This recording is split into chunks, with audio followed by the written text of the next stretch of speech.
Continuamos con más información en esta mañana de la radio y, como decimos siempre, tenemos turno con el doctor.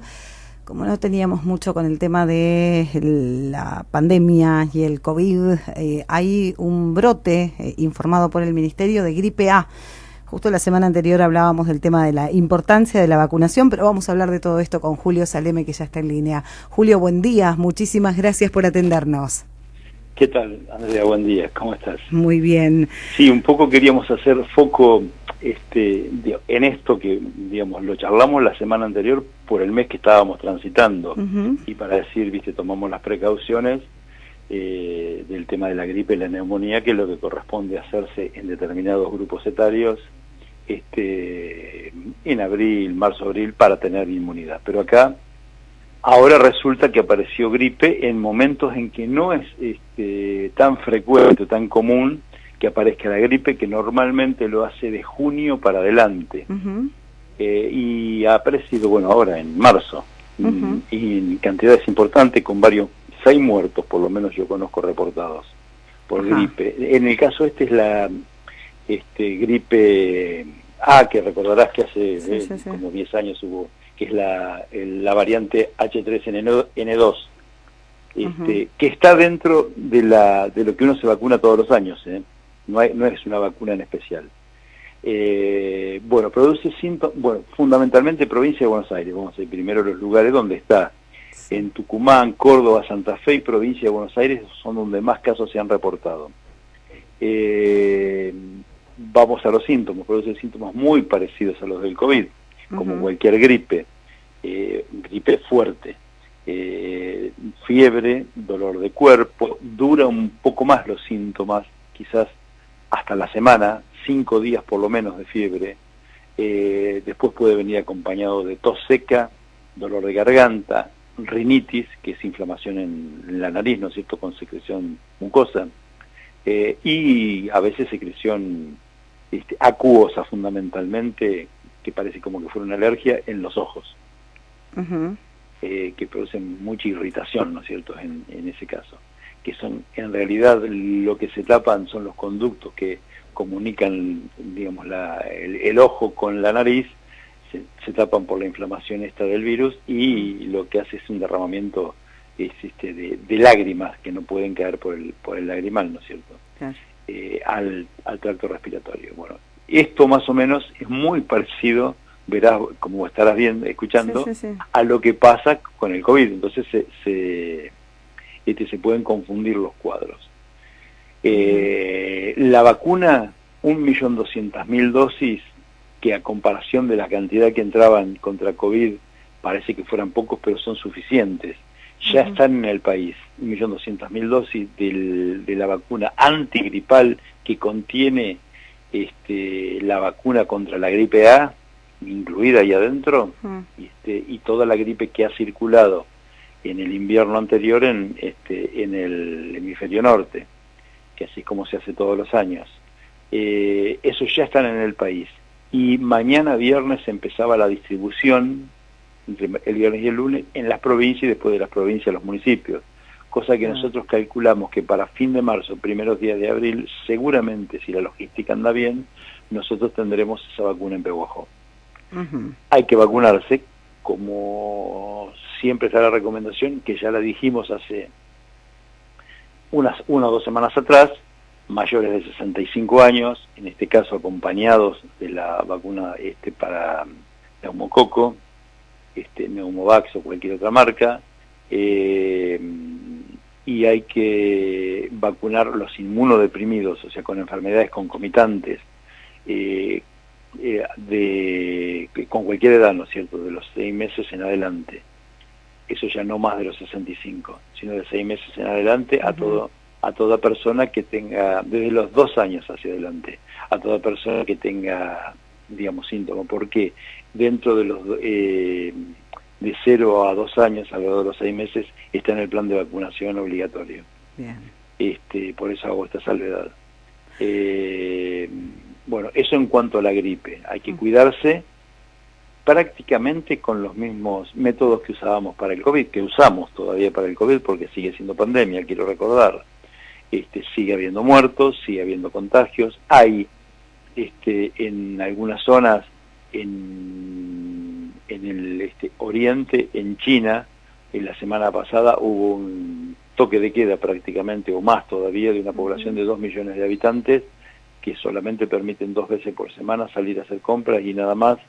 Pararon la ciudad, porque hubo un brote importante. Y ahora, en Europa del oeste, digamos, la Europa más occidental, está habiendo casos nuevamente, después de haber terminado la tercera ola.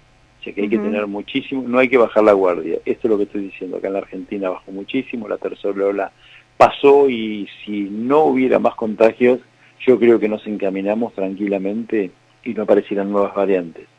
Quiero recalcar, nos encaminamos tranquilamente a salir de pandemia para pasar a una enfermedad endémica. Pero esto hay que irlo viendo. Por ahora seguimos recomendando el uso de barbijo, sirve para la gripe, seguimos recomendando airear los ambientes. Todavía no hace frío, pero a partir de la semana que viene bajan las temperaturas, el distanciamiento, lo más posible, compartir lo menos posible mate, estas cuestiones de utensilios, con personas desconocidas, ¿no? Fuera del ámbito familiar. Digamos, lo que decíamos para el COVID, que lo volvemos a repetir, hay que seguirlo por el tema COVID, lo decimos para la gripe. Bien. La gripe, quiero decir esto porque dijimos la denominación de la gripe, es el virus de la influenza, de eso estamos hablando. Julio, ayer justamente a nivel local, no sé si tenés información al respecto, veíamos que en redes sociales se empezó a manifestar la preocupación de que hay muchos casos de gripes muy fuertes, que no tienen mayor diagnóstico. Hoy uno va al hospital y con algunos síntomas directamente no te atienden ni te consideran un caso de COVID. En muchos casos pasó eso también, pero se habla de gripes muy fuertes, de neumonías, de muchísima gente. Que duran un poquitito más que el COVID, por eso te lo dije, la persona que está teniendo más de 5 días de fiebre tiene gripe. Me pasó a mí en mi casa, mi familia, mi señora, la llevé a hisopar y dio negativa, por las dudas, porque uno está en contacto con enfermos deprimidos inmunológicamente, entonces digamos, si era positiva de COVID, yo tenía que por lo menos aislarme de ese tipo de pacientes, aunque ya el contacto estrecho no se aísla, pero bueno, tener los recaudos con los pacientes. Por eso la hisopamos y dio negativa, que fue una gripe. Sí, hay mucha cantidad. Por eso yo estaba diciendo, son muy parecidos pero más prolongados. Muchísimo dolor de cuerpo, igual que COVID, dolor muscular, ¿no es cierto? Cefalea, me había olvidado decirlo, no sé, dolor de cabeza, y todos los demás síntomas que contestó, rinitis, estornudos, ardor en la garganta, eso es más o menos. Sí, hay muchos casos. Bien, pero es gripe, digamos, una gripe común, lo que llamamos Yo no te puedo diagnosticar, claro. Digamos, si uno no hace un diagnóstico virológico, yo no te puedo decir es gripe A o gripe común. Son casos importantes de gripe. No te digo graves, algunos terminan siendo graves, sobre todo si hay una deficiencia inmunológica en el paciente o está débil por alguna cosa, puede terminar en una neumonía fundamentalmente. Es una infección respiratoria alta y baja. Los síntomas que yo nombré son respiratorio alto, ¿no es cierto? De nariz y garganta, pero cuando son bajos agarra pulmón, lo agarra la gripe y después hacen una sobreinfección bacteriana normalmente, y sobre esa infección viral que nos baja, que la gripe, que nos baja las defensas, alguna bacteria de las que anda dando vuelta coloniza y te hace una infección bacteriana que hay que tratarla con antibióticos. Estos pacientes necesitan a veces oxigenoterapia y a veces digamos internados, ¿no es cierto?, para tratar este tipo de cuestiones que se complican con derrame pleural, bueno, se pueden hacer abscesos pulmonares, etcétera. Pero eso ya es, digamos, en la parte mucho más compleja, y esto es información más para el médico que para los pacientes. Quiero llamar la atención en esto. Sigue habiendo COVID. He visto casos, conozco con nombre y apellido, de esta semana. Poquitos casos, pero hay. De los 4 casos que hay, conozco uno con nombre y apellido, por eso te digo que sigue existiendo, que lo doy fe de que existe.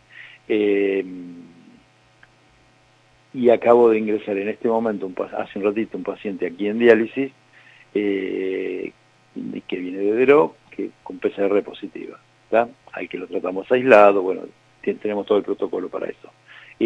Pero digamos, sigue existiendo. Pero aparte, sobre eso, se ha instalado el tema de la gripe. Vuelvo a repetir, en una época que no es la normal. Sí es la normal para vacunarse y hay que aprovechar ahora, cuando estén las vacunas, rápidamente. No enfermos de PAMI, no pacientes de PAMI. Pacientes de PAMI le llega por otro lado, por PAMI le llega la vacuna. ¿Está? Sí. Yo estoy hablando de la población general fuera de PAMI, mayores de 65, bueno, lo que estuve comentando. ¿Está?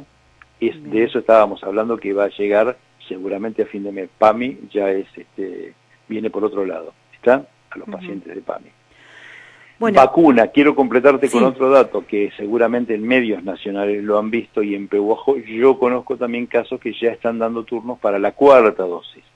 ¿A quién recomienda el Ministerio de Salud de Nación vacunar con cuarta dosis?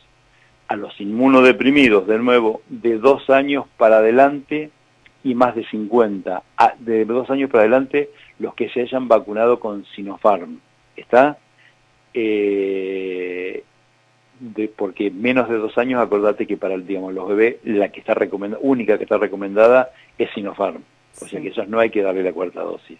Pero sí a los demás, que eran Pfizer y Moderna, se daba hasta los 17 años y de ahí para adelante, bueno, la que te tocara, iba a la combinación que ya le explicamos 50 millones de veces. Bueno, ahora viene la cuarta dosis para ¿quiénes? Para mayores de 50 años que hayan estado inoculados en primeras dosis con Sinopharm y para gente inmunodeprimida, diabéticos, personas con otro tipo de enfermedades, por ahí cáncer, algunos tumores, y aunque los que bajan linfomas, la leucemia, los que bajan la inmunidad, esos deben recibir una cuarta dosis. Y los pacientes, repito, mayores de 2 años que hayan recibido la inoculación primaria, las primeras dosis, con Sinopharm, que es la vacuna china, de las chinas, la que llegó a la Argentina. Vamos a aclarar esto porque no me queda muy claro. ¿Es mayores de 2 años con Sinopharm? Sí, hay que darse la cuarta dosis. Sí, mayores de 50... con inmunodepresión. Inmunodeprimido, ahí está, porque sí, estaba teniendo ahí un problema en la anotación. Para claro, hice la aclaración, ¿por qué lo de los 2 años? Sí, porque de 0 a 2 años se vacuna con Sinopharm, nada más, porque es la única aprobada de las que entran en la Argentina. Bien. ¿Existe la posibilidad de que esta cuarta dosis se extienda a toda la población? Todo depende de los resultados que se van teniendo en el monitoreo que se hace permanentemente. Vi con alegría que un trabajo de investigación de aquí de Argentina, de investigación clínica con pacientes, fue publicado, creo que en The Lancet, que es una de las revistas inglesa, de las más prestigiosas en salud del mundo. O sea que, digamos, se hacen buenos trabajos aquí en Argentina. En este caso lo que se van haciendo son seguimientos de pacientes que han sido inoculados. Bueno, todo depende de eso, de que a los 6, 8 meses de la tercera dosis, cosa que recién estamos transcurriendo menos que eso todavía, de que el grueso se haya dado a la tercera dosis, tenga, digamos, marcadores significativos de anticuerpos en el organismo. Si han bajado mucho, bueno, se prueba inoculando, y viendo si suben, bueno, se hacen todo un tipo de pruebas, y aparte viendo si el virus circula o no. También tiene que ver, digamos, la prueba clínica en la población en general. Eso se va monitoreando. Esto que vos me preguntás, todo depende de cómo evolucione. Nosotros creemos, te acuerdas que lo hemos dicho alguna vez también, que es posible que haya que vacunarse una vez al año, como en el caso de la gripe, que pase a ser una endemia, que para evitar estas zonas endémicas uno debe vacunarse todos los años, como hacemos con la gripe. Bien. Y específicamente, seguramente, la autoridad sanitaria después dirá quiénes deben vacunarse una vez por año y quiénes no, que son las personas más expuestas, porque esto normalmente también pasa que cuando bajan los valores de anticuerpos en el organismo no lo hacen desde el recién nacido hasta el abuelito de 100 años, sino que hay poblaciones en general etarias en las que por alguna cuestión digamos del transcurrir de los años, a veces el sistema inmunológico responde de una manera y a veces responde de otra, según la edad. Entonces, bueno, esto es lo que se va estudiando dinámicamente en una enfermedad, digo, que es nueva, con vacunas que son nuevas. De la gripe se sabe mucho más. Bien. Julio, hay una pregunta que ya empieza a llegar, por supuesto, porque tenemos que tener en cuenta que se está recomendando la vacuna de la gripe, pero también se está vacunando contra el COVID. ¿Cuál es la diferencia en días que se recomienda pase entre la colocación de una y de otra? Se podrían hacer juntas y mezclarlas en la misma jeringa y inyectarlas. No hay problema. Normalmente el Ministerio de Salud estaba recomendando una semana, pero no habría problemas en mezclarlas y hacerlas juntas. Bien, o sea que no es necesario mover los turnos ni nada, en cualquier momento para se puede... nada, exactamente. Bien. Yo creo, a ver, cuando un bien es medio escaso, hay que aprovecharlo. Bien. Y yo, digamos, hay que aprovechar sobre todo el de la gripe, ¿no es cierto? El otro sabemos que hay cantidad. Hoy, paradójicamente, hay vacuna para COVID, ¿no es cierto? Sí. Pero bueno, el 1.200.000 uno supone que tiene que alcanzar bien y supone que de ser necesario va a haber nuevas remesas, porque ya en el mundo la fabricación está muchísimo más acomodada y mucho más, con más experiencia, ¿no es cierto? Esto es lo que te decía, se sabe mucho más y se fabrica ya sabiendo cuáles son las prioridades, los países que más necesitan, bueno, ya esto se conoce bien. Yo no creo que vaya a haber necesidad, pero cuando uno le llega el turno vacunarse y listo. Bien. Julio, como siempre, te agradecemos muchísimo por toda la información. Por favor. Y seguiremos, bueno, ahora que va a venir el frío, mucho desarrollando este tema y yo tenía ganas, lo dejo planteado, por si la gente quiere hacerte preguntas previamente, tenía ganas de hablar un poquitito de alimentación en el próximo programa, así que ya lo dejamos planteado, sobre todo porque hay que tener mucho en cuenta, digamos, de la alimentación sana, lo que hemos hablado siempre, pero también en la crisis económica en la que estamos viviendo, con el 50% de la población prácticamente por debajo de la línea de pobreza, con el 70% de los niños pobres, hay que adecuar esa dieta, digamos, también al bolsillo. Entonces un poquitito de esto quería hablar, de lo que se puede y lo que no se puede, porque digamos, está muy lindo hacer dietas y dar comidas, que después, sobre todo proteínas, animales, que después es imposible con el nivel de sueldos que hay poder cumplirlo, ¿no es cierto? Entonces, bueno, quería charlar un ratitito de esto, lo vamos a hacer en el próximo programa. ¿Cómo no? Ya lo agendamos. Si te quieren ir haciendo alguien alguna pregunta, estaríamos respondiendo la semana que viene. Muchísimas gracias, como siempre, buena semana. Igualmente para ustedes. Hasta luego. Muchas gracias. Hasta luego. El doctor Julio Saleme hablándonos hoy de gripes. Hay gripe en esta época que no es habitual, fuertes en algunos casos, y a nivel provincia ya está circulando un brote de la gripe A. Por supuesto que no se puede decir nada de los casos que hay aquí en Pehuajó. Hay gripes fuertes, hay neumonías, hay una serie de cuadros, pero por supuesto que necesitan de un estudio un poco más profundo del paciente para determinarlo. Por ahora, la recomendación de mantener los mismos cuidados que para COVID, para evitar contagiarse de gripe, y también cuarta dosis para al menos algunos grupos respecto del COVID.